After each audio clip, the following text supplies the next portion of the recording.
Meet Giorgio, Singapore's former Minister for Foreign Affairs and one of Asia's most respected statesmen. For over 2 decades, he worked at the highest levels of government, dealt with China's senior leadership, and helped navigate a changing global order. There is a non-Western way to the future. You don't have to follow the Western way to get into the future. Giorgio breaks down how China wants to shape the world. They always expect to be very important, very central, very powerful.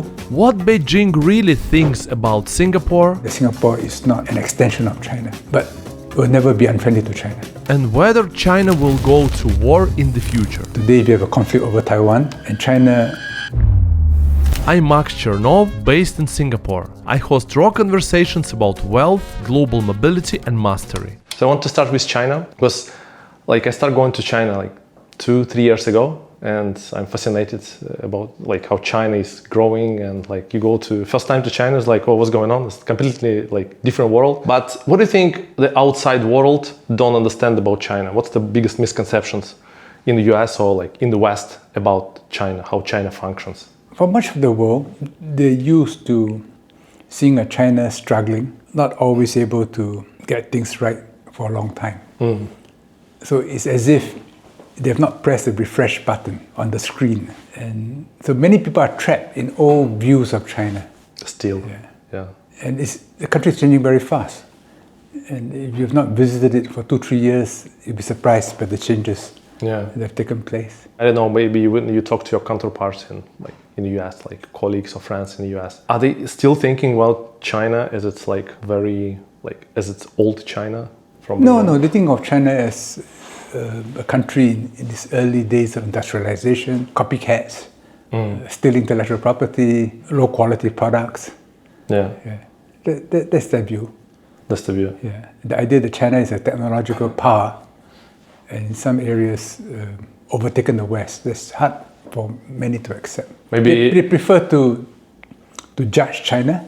Rather than to accept it for what it is. Maybe they refuse to believe that China is strong and modern now. Because if you live in the US and you've been taught, I have many US American friends, and they grew up, they told me they grew up with the notion that America is the best country in the world. Yes.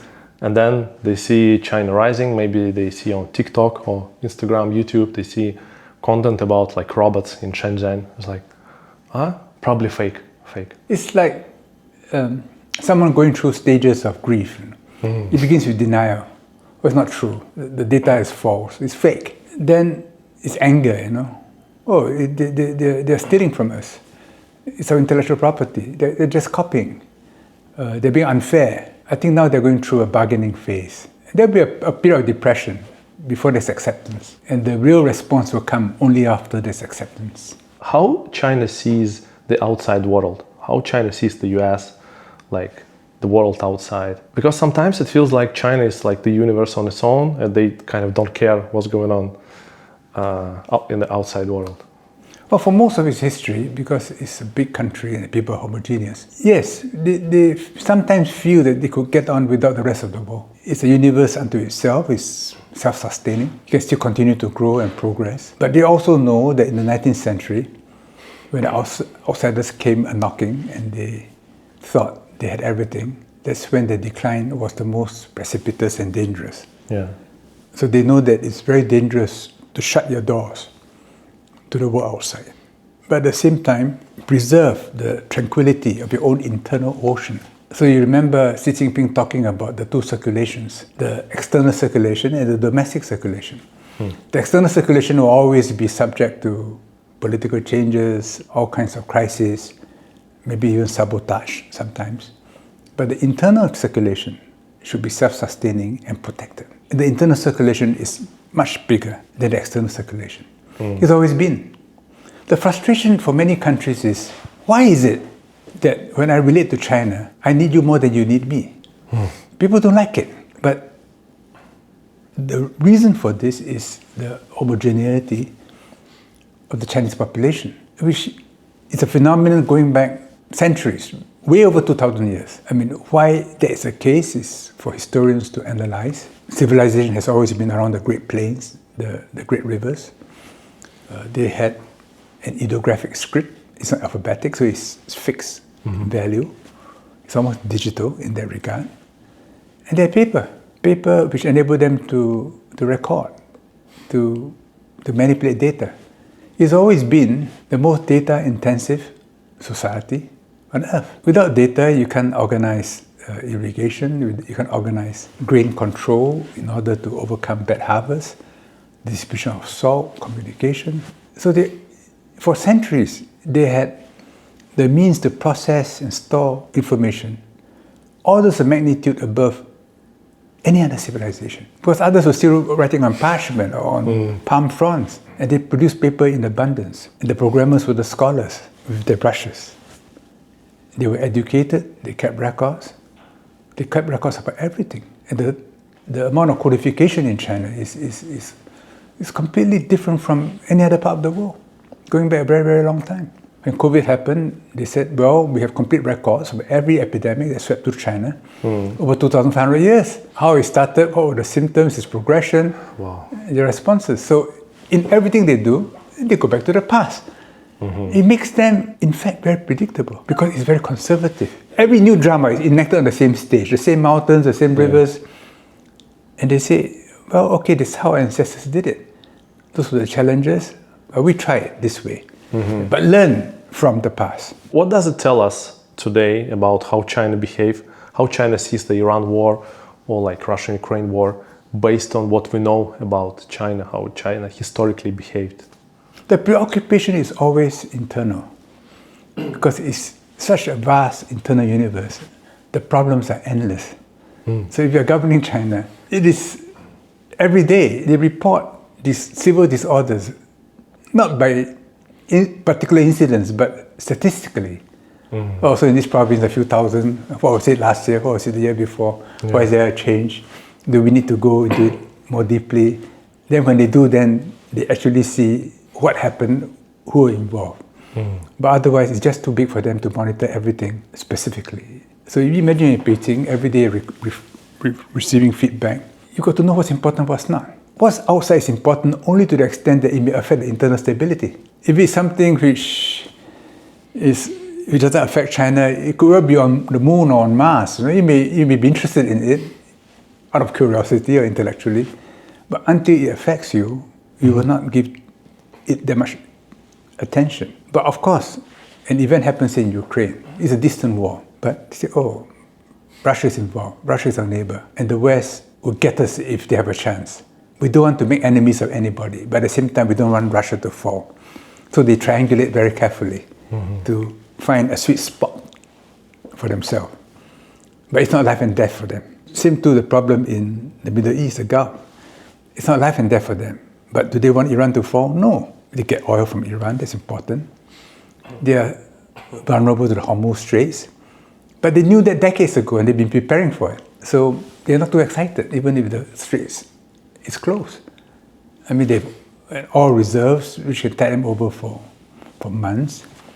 And from a long time ago, they decided that they should never be undiversified in terms of energy type or energy source. So they are pretty diversified. And this is not something done recently. It was something done, prepared for decades ago. That's the great strength to think long term. And they can only think long term if they can govern long term. And if there's a strong sense of unity. So it's like very balanced approach compared to like US approach to things. More long term, more balanced, trying to find like the common ground. For them, it's unimaginable to govern a big country the way the US does, where out of the blue, somebody stands for the primaries, gets pole vaulted into elections, becomes president. For them, governing is complex responsibility. You have to be prepared for it. I mean, a top doctor, a senior judge, a lawyer, they must go through the paces. They must learn from experience. They must learn from the mistakes, from others, step by step, gradually be prepared until you have the qualifications to govern. And that's what they do. Before you can be at the top, you've got to go through your paces in different parts of China, in different jobs, and constantly being assessed by people at the bottom, from the side, from the top, and then finally say, okay, you're good for this. And then you're inserted. It's highly, in its pure form, in the ideal form, it's highly meritocratic. And meritocracy is kind of an expectation The higher official, you must be very qualified, you must be very smart, you must be very educated, and you must be very balanced. So the phenomenon of Trump in China is just unthinkable. Maybe a foreign invader, then okay, fair enough, but then it's just a phenomenon which comes and goes. But to govern is systematic, it is complex. And throughout its history, the most brilliant minds in China address their intellectual energies towards the challenge of governance. I mean, in the West, speculations about the afterlife, about religion, about theology, and people getting very angry and fighting wars over the nature of God and so on. For the Chinese, all this is very puzzling. Their concern is, how do you govern? How should people relate to one another? What is just? What can be accepted? How do you handle conflict? So it's a different civilization. And just as it's difficult for the Chinese to understand the West sometimes, it's very difficult for the West to understand China very often, unless you go deep and understand them in their past, in their culture, in their history. In my interviews, I always try to get people's real, unpolished opinions. And that's why I never share a list of questions beforehand, even if they ask. But interviews are still the public layer. The real layer is what happens off camera. The most valuable conversations and the most important decisions in life never take place in a public setup. They happen in small private rooms, behind closed doors, between people operating at a high level who actually trust each other. I recently brought a selected group of founders and investors to Phuket. Very strong operators. One of them, for example, was Ian Goh. Maybe you saw him on my channel before. Very well-known VC who sold his previous business for $65 million. And we spent a few days together in a private setting, building real relationships and sharing experiences. One of those experiences was visiting Mohan Murjani at his house, a billionaire who created the Tommy Hilfiger brand.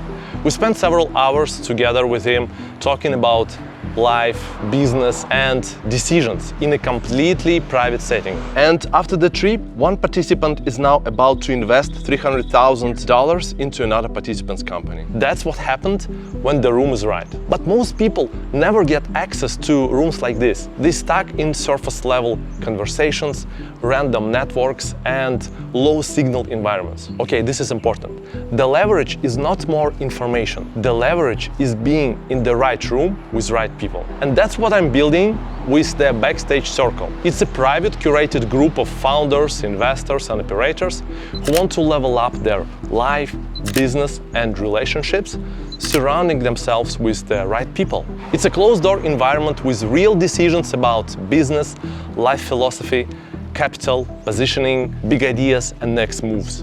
No pitching, no shallow networking, only people who are open, thoughtful and operating at a high level. A big part of the Backstage Circle is access. I'm bringing exceptional founders, investors and billionaires I meet personally to join these private sessions and conversations. If you're already operating at a high level and making real decisions, you can join the waiting list. The number of seats in the group is very limited.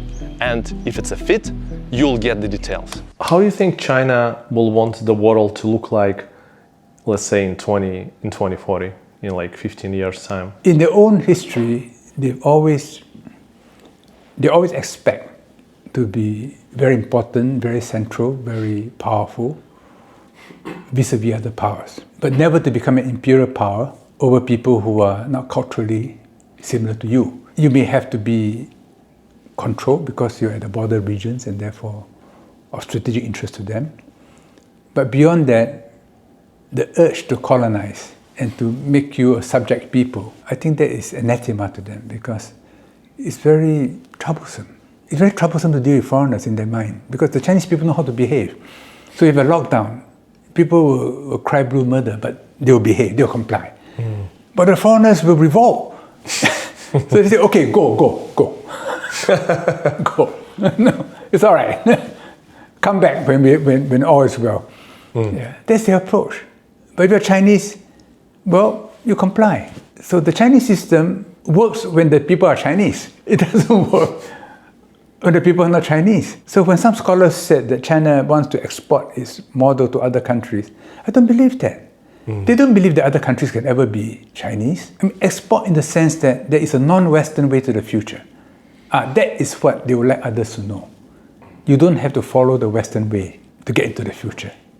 And China shows that there are non-Western ways. Do you think China will be involved in any war within 10 years?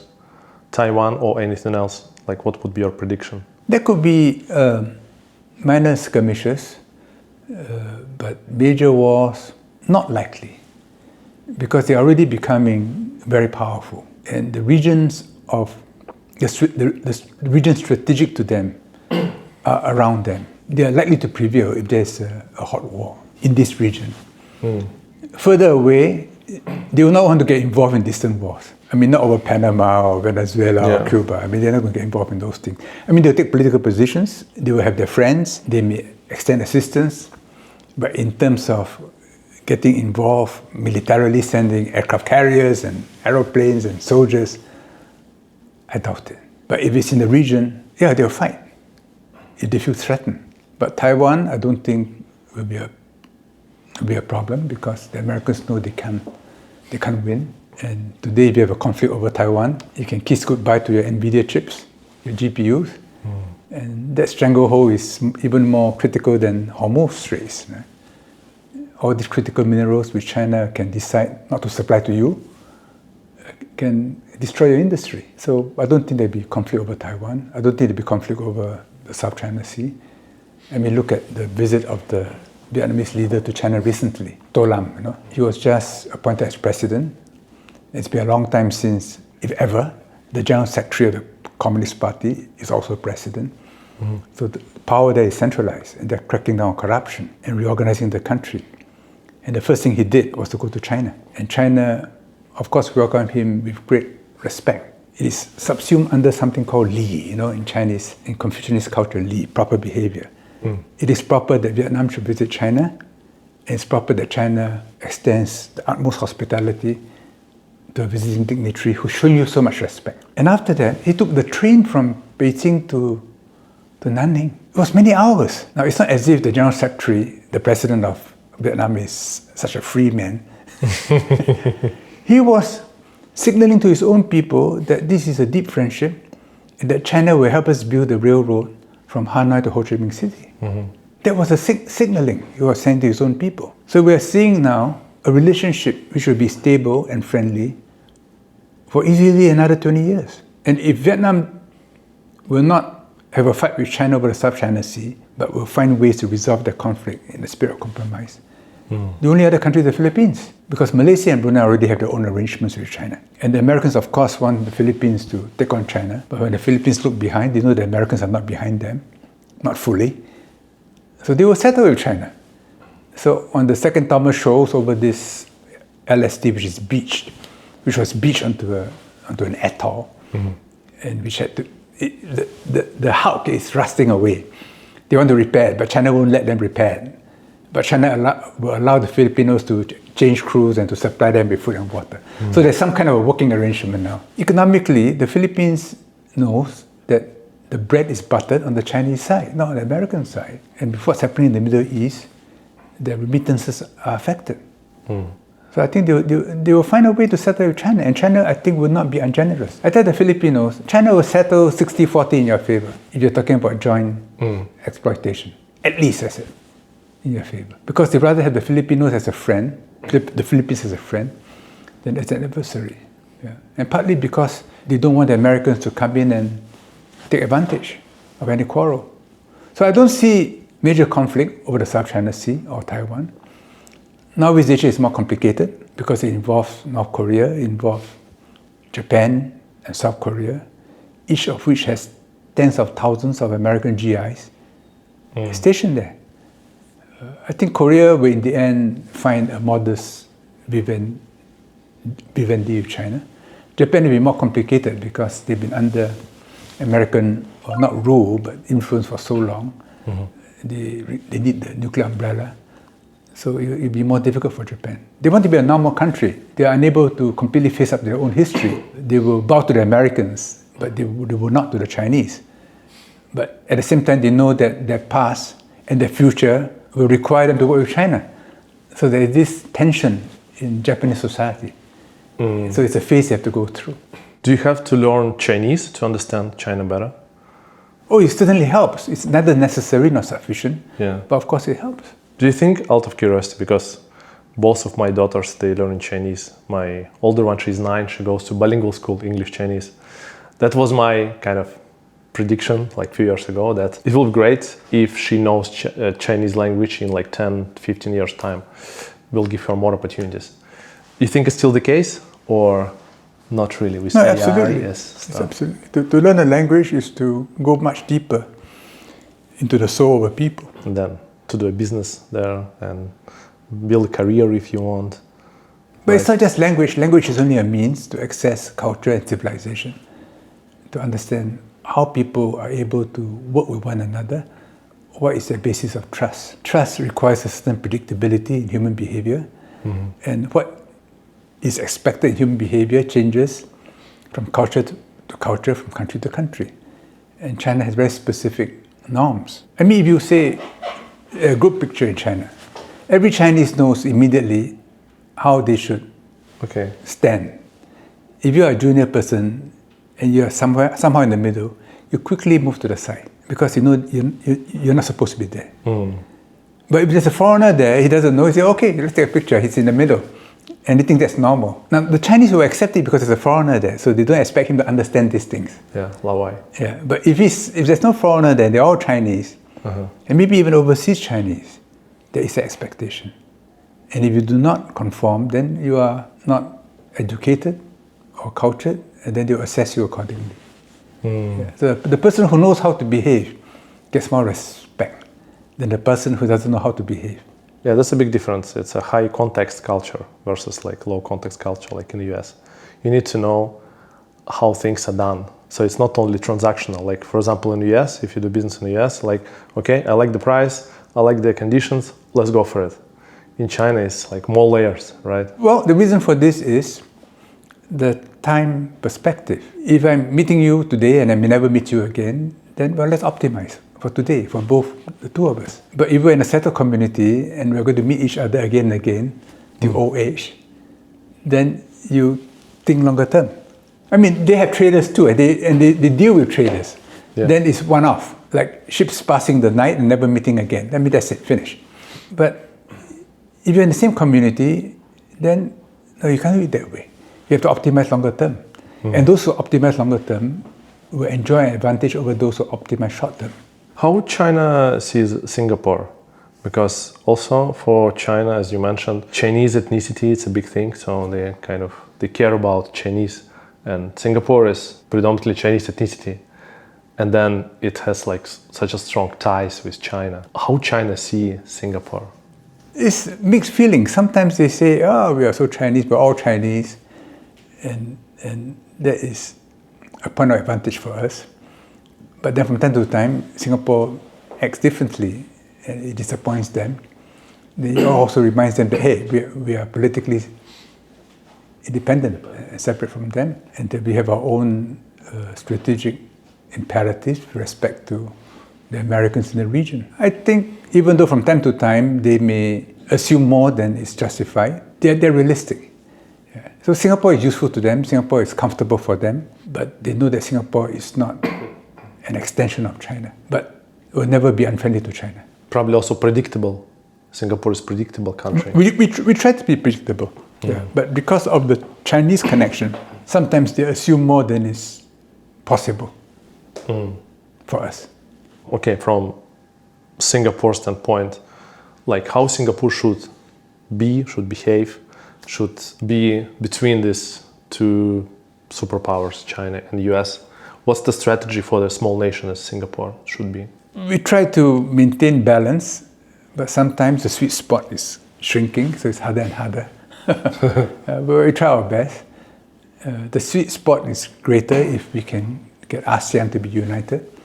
Then there's an ASEAN position behind which we can find more room for maneuver. But if ASEAN is divided and there's sharp conflict between America and China, then we're in a tight position. When you play with big powers, it's a small country. Yeah. It is unpleasant business. I remember in the earlier period, there were a bunch of school kids who vandalized public property, threw rocks at cars and stole traffic lights and so on. So they were charged in court and they were to be caned. One of them was an American boy called Michael Fay, and he was to get 6 of the best on his buttocks. Then Clinton appealed, and the Americans were very angry, saying that, oh, his family went through Auschwitz and so on and so forth. How dare we do such a thing like that? So in the end, we reduced the number of strokes from 6 to 4 and reduced the sentence for everybody else. And then Goh Chok Tong could not visit the White House for many years, for at least 3 years. Yeah, he was barred. Yeah. Although there are many Americans who said you did the right thing. What I didn't realize at that time was, while the Clinton administration was angry with us, our esteem in the eyes of others, the Indians, the Chinese, went through the roof. They say, it's so courageous what you did. They say, if in our case, we would just have bundled that young man and sent him home. Yeah. But you took him to court, you charged him and you whacked him. But you know, a few years later when Clinton came, after he stepped down from office, he told Goh Chok Tong, you did the right thing. Because that boy, when he went home, he fought with his father. The father had to call the police. But when you're a small country, you got to worry about these things. With all my travel, I've realized how important it is to stay connected when I'm away from home. That's why I use an eSIM every time I leave Singapore. So today I want to tell you about Holofly plans, which is kindly supporting this video. What I like about Holofly plans is that you arrive in a new country, your internet is already working. Whether you need maps, translation, messages, a hotspot for your laptop, or just want to let someone know you arrived safely, you know you're covered. Holofly plans offers monthly plans covering 160 plus destinations with 2 flexible tiers, light and unlimited. It's one eSIM installation with easy setup in just a couple of minutes, and you can cancel anytime with no hidden costs. And if you want extra comfort, there is also the always on feature, which gives you 1 GB of backup data per month after your eSIM expires in 70 plus destinations, so you're not left without coverage. Plus, Holofly plans offers 24/7 real-person support, and you can keep your WhatsApp number while you travel. Click the link in description and use my code MAXCHERNOV to get 5% off eSIMs and 10% off Holofly plans for the first 12 months. I've been in Singapore for 8 years. I really love the place. What I'm trying to wrap my head around is, what's the big idea now for Singapore? I mean, I read Lee Kuan Yew book, I read the history of Singapore. Before it was like, we are building the strong country, new economy, you know, we should like work together on it. But now Singapore economically is on top. What's the big idea for the society, for the country? No, Singapore can never escape the fact of its small size and its dependence on the world, which is the other side of the same coin. You take, say, the revolution in warfare, AI, drones. It makes Singapore very difficult to defend. You have a few thousand drones, and say they're wire-guided, so you can't jam them. And they're used to attack your data centers, your telecommunications network, air traffic system, your power system. We are extremely vulnerable. And we took a position in the Straits of Hormuz because we are worried for the Straits of Malacca and the Straits of Singapore. So the defense of Singapore, it's not an easy question to answer. I was in defense for many years. I was head of Air Force Planning, Director of Joint Operations and Planning. So I asked myself, if I was still exercising those responsibilities today, what are our answers? They're very difficult questions. So in the ultimate, defense and national security, then during COVID, we found that, hey, even the food we eat is a problem. When you're such a small country, you may have the money, but you may not have the access. Then the Straits of Hormuz, what if our sea lanes are closed? What if our airways are interfered with? Then we are a heterogeneous society with a large number of foreigners, a few of whom might be agents of powers which may not wish us well. How do we handle this? What is our own internal security system to ensure that we retain our unity or confidentiality? So you'll never be secure in Singapore, never.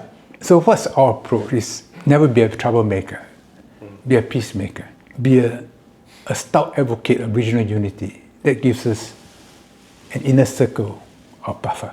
And try not to be in the same room with one major power, because it's very dangerous.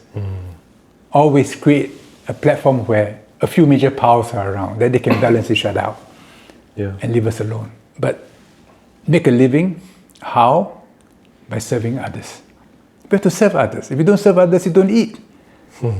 To eat, you must do something for other people, then they'll give you a few crumbs. And if you are serving others, you have to be humble. I mean, whether you are white or black or brown or blue, I accept you as a human being, your money is good, you need my service, I provide you a good service, I'm polite to you, and I hope you'll come back for more of my services. Which means that I must accept you for what you are. I should not, when I'm dealing with you, want to change you. And if you want to change me, well, if it's good for me, thank you. But if it's not good for me, I must say, sorry, that's me. Then you push me. Well, I may be able to fight back, I may not be able to fight back. If I'm not able to fight back, I better have other big guys around to move closer to, so that you will not take liberties with me. So this is Singapore. But the key is, we ourselves must be united. Because if we are infiltrated and divided, then the whole game is lost. But if the game is lost, who benefits, who loses? We must contrive it such that it's in no one's interest, or it is not in the interest of more than one party to see us break up. That you may want to break us up, but others want us to stick together. So you talk to them. From the expat point of view, like people compare, for example, Singapore and Hong Kong. But what you're explaining is like, it's very different situations, because Singapore needs to defend itself. Hong Kong is part of China. So it has this bigger like father or mother as China. But Singapore has different role. For example, Hong Kong, you don't have like national service, right? And Singapore has it, because they don't worry that the water supply may be cut. They don't worry that they'll be without power. That people may deny them oil and gas. Because they are part of one big country. Whereas in our case, in every area, we have to worry. Can we defend our soldiers? So we train in Taiwan, we train in Australia, we train in many countries. Where do we get our energy from? And food, water, which is so fundamental. These are all worries which never go away. They are part of our daily condition. So I tell my Hong Kong friends, I go there quite often, I have an apartment there. I say, you talk about rivalry with Singapore. We spend a few percentage points of GDP on defense. We need a foreign ministry, we need intelligence service. We need to devote land for military bases, for runways, for power stations. We need to dam all our rivers or reservoirs, so we need distillation plants. I said, Hong Kong doesn't pay 1 cent of taxation to the mainland. Just in terms of the overheads that Singapore has to incur, Hong Kong is easily 5 to 8% percentage points ahead of Singapore. So when people say that Singaporean society is always stressed, you cannot let it go, because it comes from the top.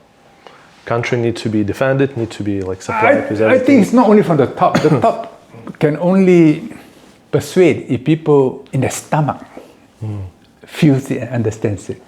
I think we all do. Singaporeans, no, you don't work, you don't eat. Yeah, you can get some charity, but hey, this is the real world, right? You got to provide the service or product. Who's going to bail you out? Who's going to... some people may toss a few crumbs in your way out of their kind-heartedness, but they can't sustain us. What's the biggest challenges for the Singapore society for the next 5-10 years that you see? We are not reproducing ourselves, and even if we are, it is a small population. So the city exists by constantly bringing in talent from a wider hinterland, which if we are a city in a country, will happen naturally. But in this case, we have passports that you need to show to come in. So we need a system where you bring in talent, absorb them, and local people are comfortable with them, to constantly refresh the population. But it creates a lot of tension. You bring in too many Chinese or Indians or foreigners, people here are very unhappy.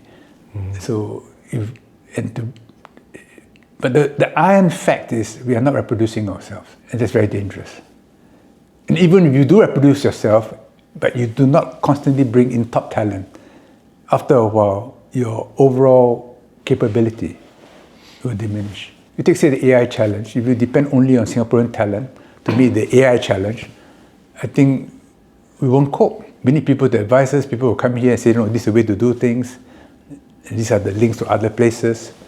You need your international connections. So there's always a town-gown tension. I like this analogy because I was from Cambridge, and you read the history of Cambridge. When the gown think that they're God's gift to the town, the town will say, you get out. Right? Because the town doesn't want to be lorded over by the gown. But if the gown doesn't misbehave, the town knows that it needs the gown to give it its position and its quality of life. So Singaporeans know this. When they go to see a doctor, when they attend a concert, they know that talent is global. They know that. But the people who come here and work here, please know that you are guests here. You're not our masters. So you are Russian, you live in Singapore, you don't misbehave, and people will welcome you. And you make many friends. But if you come here thinking that you are a gift to Singaporeans and you can push your weight around, very quickly there'll be a reaction against you.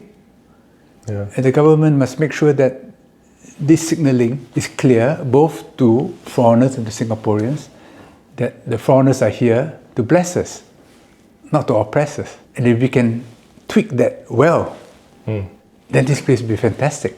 How do you see Hong Kong now? Like, what's your takes on where Hong Kong is going? Because it was like many people left actually Hong Kong to Singapore, for Singapore during COVID. Now I went there and it feels like the energy is back. So people are actually going back to Hong Kong, like foreigners mainly. What's the role of Hong Kong will be in the next years? Now, Hong Kong is bouncing back, and Hong Kong plays a very unique role in China, which is the city outside the wall. China is always a wall society. The wall maintains its homogeneity. The gates are open most of the time, but in emergencies, the gates are shut or controlled. Hong Kong is outside the gate. So when the gates are shut, Hong Kong is a controlled portal connecting China to the world. So for the external renminbi, for certain kind of contracts, it behooves China to have this facility called Hong Kong. It's the same way as Macau. Macau was not taken from Ming China. Macau was given to the Portuguese by Ming China, so that they don't cause trouble in China proper. You see? So you can cause trouble in Hong Kong, it's okay, it's Hong Kong. But if you try to cause me trouble from Hong Kong, then I'll come down hard on you.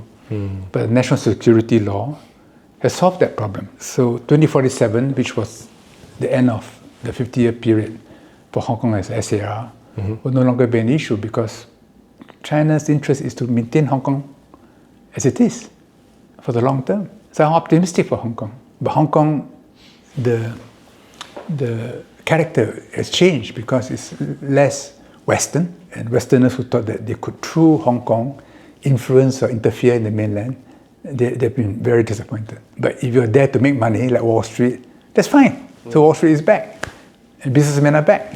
But if your purpose is to use the media and cultural institutions to somehow change China or subvert the Communist Party, forget it. they will find out who you are and throw you out. If not in prison first. So China, I think China will be keeping the status quo for Hong Kong. Because it's in China's interest. Not our charity. They always have walls. They have walls for everything. So when you have walls and gates, you need something outside the wall. That's Hong Kong, maybe further away than Singapore. But Singapore is a bit far.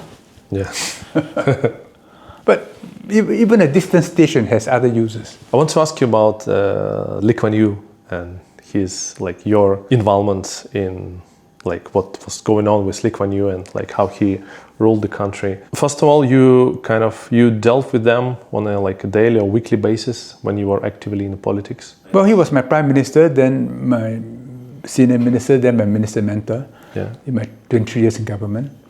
So I had a lot of dealings with him. For the first few years, he took me on almost as assistant. I followed him for many of his trips. he wanted to teach me, and I was very grateful for that. What are the biggest lessons that you learned from Lee Kuan Yew? He's a very complex figure, and he thinks far ahead, and he thinks many moves ahead. Can you learn strategy from another person? I'm not sure, because a lot of what makes a strategic mind is inborn. I mean, you can read all the books you want on strategy. It doesn't mean you're a good strategist. Yeah, but Lee Kuan Yew was a great strategist, and it was fun watching him. And maybe here and there he picked up some tips. He understood power. So in any relationship, I always felt that his first consideration was, what was the power relationship? I saw the way he dealt with his butler, with ordinary people, with, say, Indonesia, Malaysian leaders, with Chinese leaders, with European leaders, American presidents. He knew what was the power relationship, and he knew what they could do to him and what he could do to them.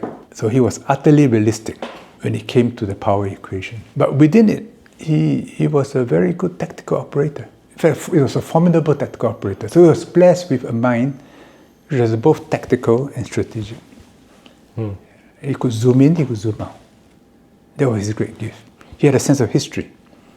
Even though he was not that knowledgeable in history, but he has a sense of history, which is an important quality in a leader. What is most important is he has a sense of his own people, of Singapore. So even though he was in the Istana and he had the security around him, because of his own history, struggling during the war, struggling for independence, having to win over support from the local population, he had a sense of Singaporeans. And he knew that if you raise bus fares by 5 cents, it affects a lot of people and it's very political. One day, there was a report about motorcyclists not wearing crash helmets. And he made a remark which was to me quite not poignant. He said, many of these motorcyclists are Malays. He said, they don't want a helmet, they get into an accident. Who will look after the family? To me, he was absolutely right. He was not just following a law. He was thinking in terms of, you're a young man, you just got married, got young children, something happens to you as a breadwinner, what happens to your family? So what did he think about not wearing a helmet? Yes. Yeah. So he had that sense of his own people. And a good leader must have a sense of his own people. And they may be of a different race, a different religion, of a different socioeconomic class. They may not be educated like you. They may have a different mother tongue. But you must somehow feel for them. And that he had. If you are interested in investing, I want to show you a company called Saga Metals, trading as SAGMF in the US and Saga in Canada. Back in January, we covered their message drill program in Labrador and how they were positioned to answer the US government's billion-dollar push for domestic critical minerals. What they've done in the last 4 weeks has changed the scale of this company. They didn't just hit their targets, they achieved their 100% drill success rate in all 36 drill holes. And the big news is Saga just acquired another titanium asset in the same district as the largest titanium mine in the world. It gets even more interesting. They scooped it from under Rio Tinto, a top 5 global mining giant worth over $100 billion. If a company like that was circling the same ground, it's a pretty strong signal the story deserves your attention too. The Trump administration recently launched Project Vault, a $12 billion critical minerals stockpile plan aimed at breaking foreign dominance and reshaping the mining sector. And that's not all. An additional $30 billion was announced at the Critical Minerals Ministerial to accelerate domestic production and secure strategic supply chains. Saga Metals sits right in the path of that incoming capital. As the US and its allies move to secure the future, Saga is positioned exactly where the money, the mandates, and the momentum are flowing. This is more than a resource story. It's a geopolitics. The Pentagon is actively funding domestic supply chains for the exact minerals Saga has on the ground. This isn't wishful thinking, it's a White House directive. And Saga isn't sitting still. They are systematically assembling what's shaping up to be a massive North American titanium district, with the potential for one of the largest discoveries the region has ever seen. Saga Metals is a company you should watch very closely. If you want to learn more about this critical minerals story, check out the link in the description. A special thanks to Saga Metals for making today's video possible. What was the most memorable memory of Lee Kuan Yew when you, I don't know, have some trip together or something very that stick to your mind? Something very memorable. Well, his wife was very devoted to him. They were a very exemplary couple.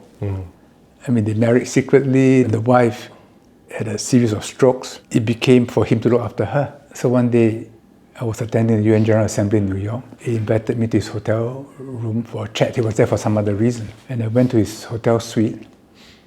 Every edge had marker tapes so that the wife, who had difficulty with her vision on one side, would not trip or hurt herself. He had to remind her to take her medicine and potted over to get her pills. He was looking after her.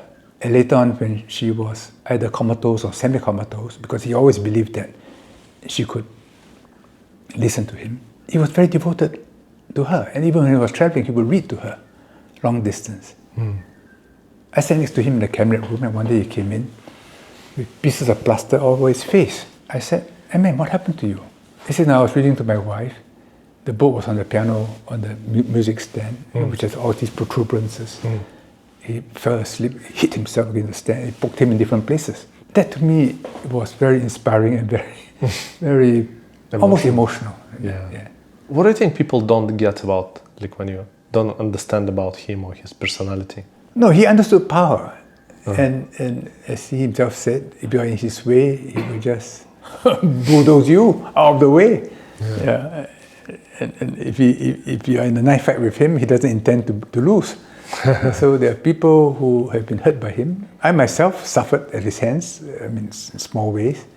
It's power. If he was alive now, what he would advise to, I don't know, the current government, what to focus on for Singapore? You cannot play that. You cannot play that kind of intellectual game. No. It doesn't work. Even towards the end, he was losing touch with young people. I remember when the social media became important. One day, before cabinet started, we were talking about Facebook. He said it's a waste of time. He was already losing touch.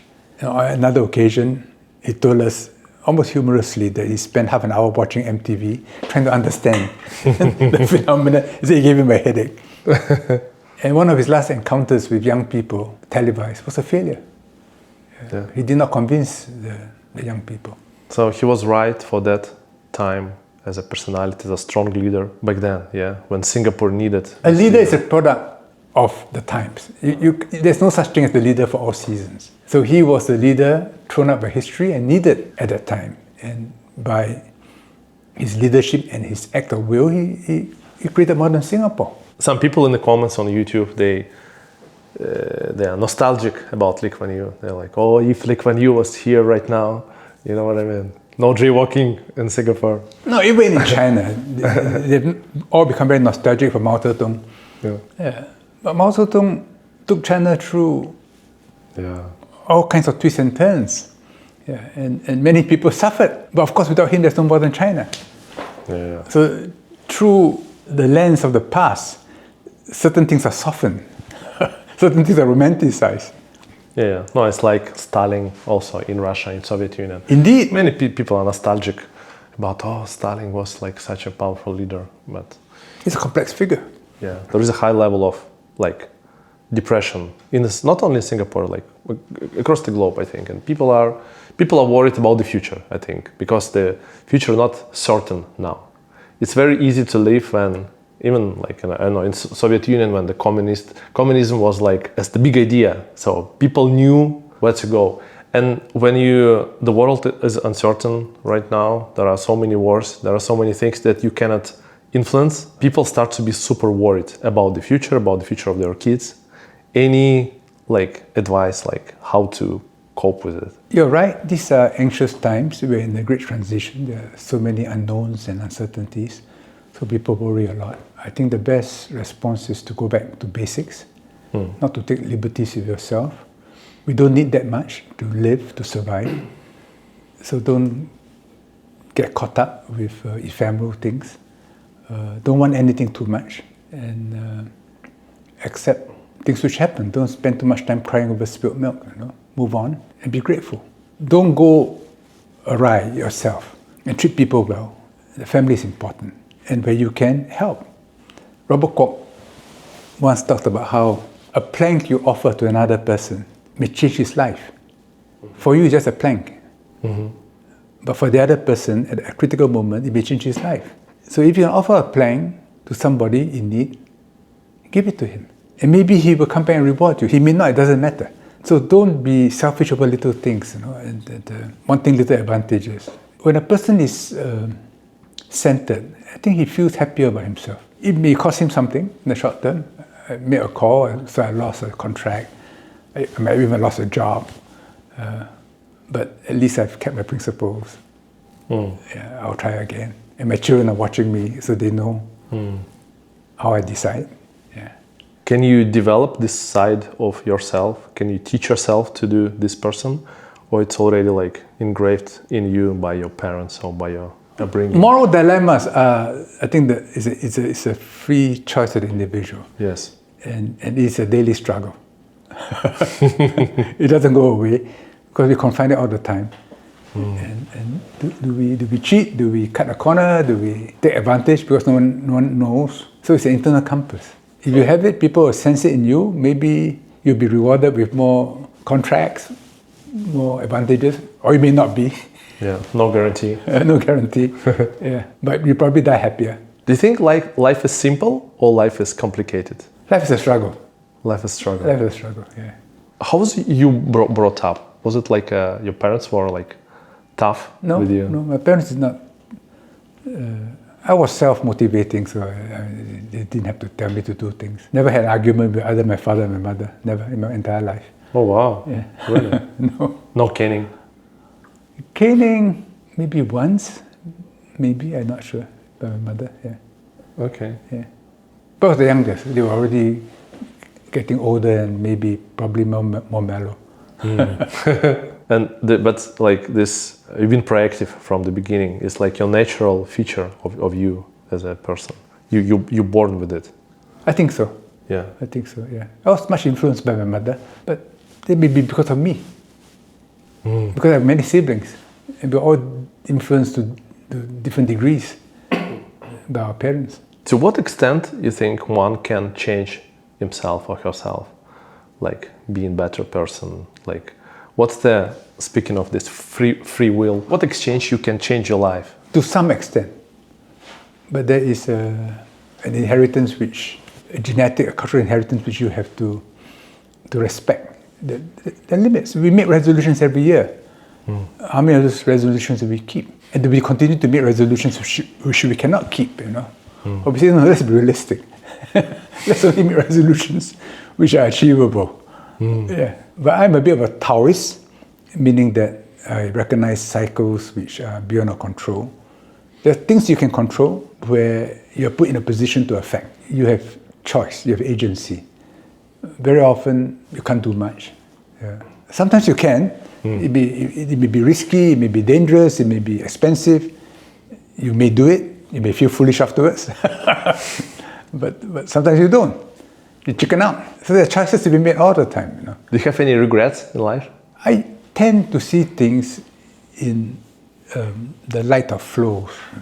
If you're in a flow, if you succeed, it's because you're in the right flow.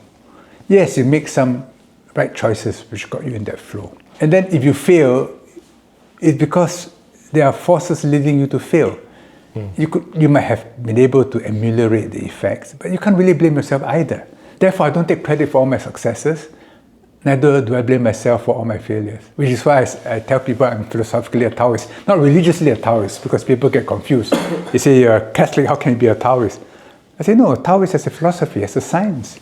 Yeah, maybe that's why you became so successful in your career and like being a minister like several times, different ministers, because you're like that. You kind of process. If it's a failure, okay, let's move on. If it's success, okay, let's move on, and then just go up and up. No, I'm quite passionate. I always chase causes. Yes. And people think me somewhat romantic, even idealistic. My officials often thought that of me. That is now onto another windmill. No, I do have passions. I do have causes. Yeah, and if I succeed, I don't take full credit. I say because it's something whose time has come. And if I have a gift, it's the gift to see things, to read the times. You see, but not to take credit because I can't be responsible for the times. If I feel it's because I read it wrongly, or the time has not yet come. So you have to be realistic and romantic at the same time. Yes, yes, it's very important. And not want anything too much so that you don't get too disappointed. I mean, you take, say, the Russian Orthodox Church in Singapore. It started when Lavrov and I attended a party celebrating some anniversary in Singapore. So there's lots of caviar and vodka. Yeah.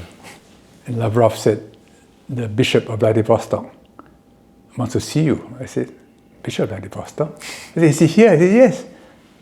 So Bishop Sergei came along, complete with full beard and square hat, all black.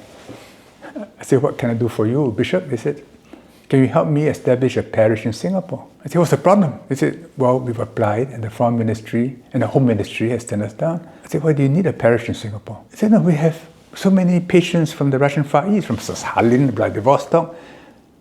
They like Singapore, they come here, they need ministering too. Some die, they need funerals. I said, oh. So I called up the Home Ministry to explain to them why there was this application, and they approved it immediately. They didn't think it was a very serious application. They thought it was some political act. So after that, there was gratitude. And on my official visit to Russia, he accompanied me. He brought me to Sergeyev Posad. It was cold in January. It was grey and all white. And suddenly I saw golden domes pop up on the horizon. We were arriving. So we had lunch first. After lunch, we walked across. And suddenly, they came up from the church, 2 processions meeting, mine a small one. Then the birds flew overhead. The scene was imprinted in my mind. We prayed at the tomb of Saint Sergei, and later in Moscow I called on Kirill. Kirill said, I want to build a church in Singapore. I said, you already have a church. He said, no, I want to build a proper church in Singapore, complete with golden domes. I said, hey, good, wonderful. On the equator, from the Arctic to the equator. But our problem is, in Singapore, we don't allocate land for churches. You bid for land, and the plots are only available in the suburbs. So I thought it over, and I discussed with my Prime Minister, who learned Russian, Lee Hsien-loong, when he was a kid, because Lee Kuan Yew thought the Soviet Union had become a great power. I know about it. So I said, no, we have a Russian cultural center, and inside there's a church. Then it's within our norms, because we have American cultural center, Japanese cultural center, and since the church is an integral part of Russian culture, naturally it's inside the center. So I wrote a cabinet memo, it was approved. Then we had so many difficulties because that meant bringing together in Russia the church, the cultural ministry, the foreign ministry. And they are like 3 different countries. We had some bureaucratic problems on our side. I mean, we say, okay, you cannot have a cross on top of a crescent. That's sensitive. Yes. But you can have a cross on top of a globe. The footpath cannot be decorated by religious images. You can have it behind the wall, not facing pedestrians. Little things like that. Then we had COVID. Then we had the Ukraine war. And there were sanctions. And then the deal broke down. The contractor went bust or something. So the project is still not done. They have to go through the renewal process again. Sometimes I say, will it ever be done? I said, no, we must have faith. Some years ago when Putin was here, they did the foundation stone laying with my president. So the Russian church invited me to come back from Hong Kong for the event. My own people asked me what I was doing there. Drinking vodka. They've forgotten that I was very much involved. Yes. So I had passion. The bishop has become a metropolitan and an exarch. We are very close friends. I'm still helping him in whatever way I can. And I'm still looking forward to the consecration of the church eventually. Hopefully. Yeah. And Kirill told me that he will himself come down to do it. Yeah. It's been 2010. This is 2026. It's already 16 years. But I've not lost faith. You are 71. 72. 72. Yeah, I'm a horse. How does it feel to be 72? I just celebrated my son's birthday. He's a horse. He's 36. He's exactly half my age. I now interact with him as an adult, which is fun. I'm relatively healthy, so I don't really feel old. But I know that, well, the body has become older because if I do an exercise, I get my muscle fatigue, not the day afterwards, but 2 days afterwards, sometimes 3 days afterwards, because the body is slower to heal. And every year when I go for my annual medical checkup, there are little things which I got to attend to and worry about.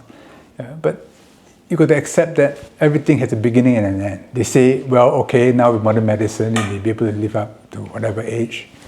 Maybe, but whatever it is, the last period won't be fun. And you can't author it. So we pray that it will not be too difficult when the time comes. But in the meantime, you ask yourself, when that day comes, what will make you happy or unhappy? What will be a source of regret, of pain? And sometimes I do this as an exercise that if my accounts were to be closed today, what will it look like? And I try to tell myself, okay, assume the account is closed at the end of the day. Make sure it looks okay. Are you afraid of death?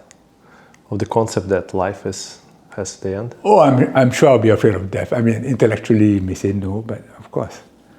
I do not know what it would be like. My sister, who lived alone in San Francisco, died during COVID, and the body was only discovered a few days after she had died. I still wonder how difficult it was for her during those last days. Because when you're in pain, an hour, even 5 minutes is a very long time. Do you think you will be like actively working till what age? What do you think? I'm no longer actively working. I'm busily retired. Okay. Not like actively, but you give lectures, you give speeches. Like, you want to do it as long as you can, or at some point, no, don't want to do it anymore. Just want to relax. Or not to relax. I think you should be growing. You should not stop growing in one way or another. You should not stop being interested in the world, learning new things, talking to people. So I spend half an hour every day learning Latin on Duolingo because I'm Roman Catholic. Nice. And I said, well, why am I doing this? But at least now I get to understand my prayers in Latin much better. And so every Sunday when I go to Mass, I carry the Latin Mass along. So I try to follow everything in Latin, what's going on in English. Yeah. And now, I mean, I'll never understand all the declensions, but at least I have a sense of what's in Latin against what's in English. And I think that's nice. And because you're looking at the same reality through a different language, certain things come alive, which have become deadened in your mind because of repetition. When I read the Nicene Creed, the Credo Unum Deum, in Latin, it has different feelings from English. And recently I read it in Chinese. Oh, it's got a different feeling again. Interesting. Because in the translation, certain things for sure are sharpened. So learning languages is fun. During COVID, I attempted to learn the Erhu with very poor results. My wife said I should have taken certain decisions which I did not. My wife's a musician. But I also picked up Chinese calligraphy. And that's given me endless pleasure.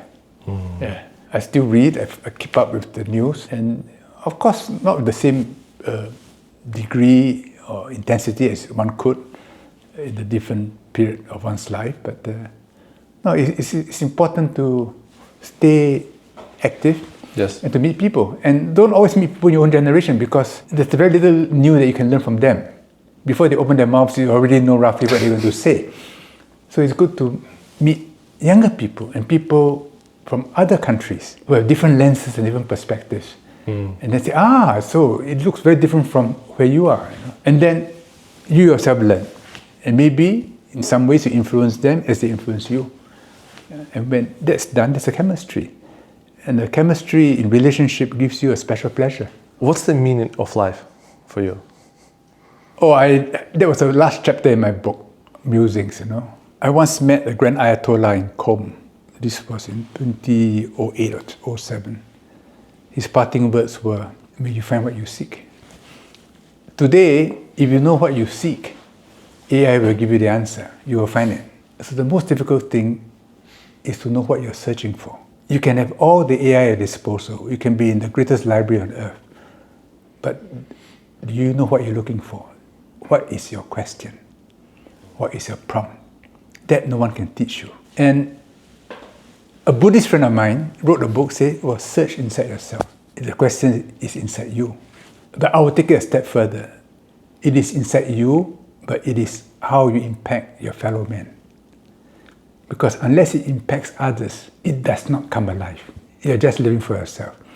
But when it comes out of you into the child smiles or cries, your young friend suddenly embarks on an adventure because of an inspiration from you. Because here, there, you shifted the needle a flicker. They say, what do we seek in the end? And if we seek the right things, life has meaning.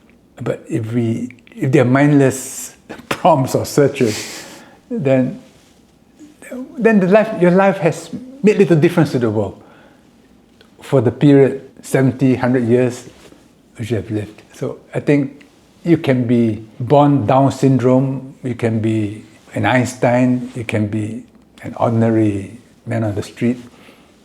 Make a difference. And the difference is around you. Yeah. So if you had not been there, it would have looked different. Then, okay, that is your contribution. And maybe that will be also the judgment of you one day when you meet your maker.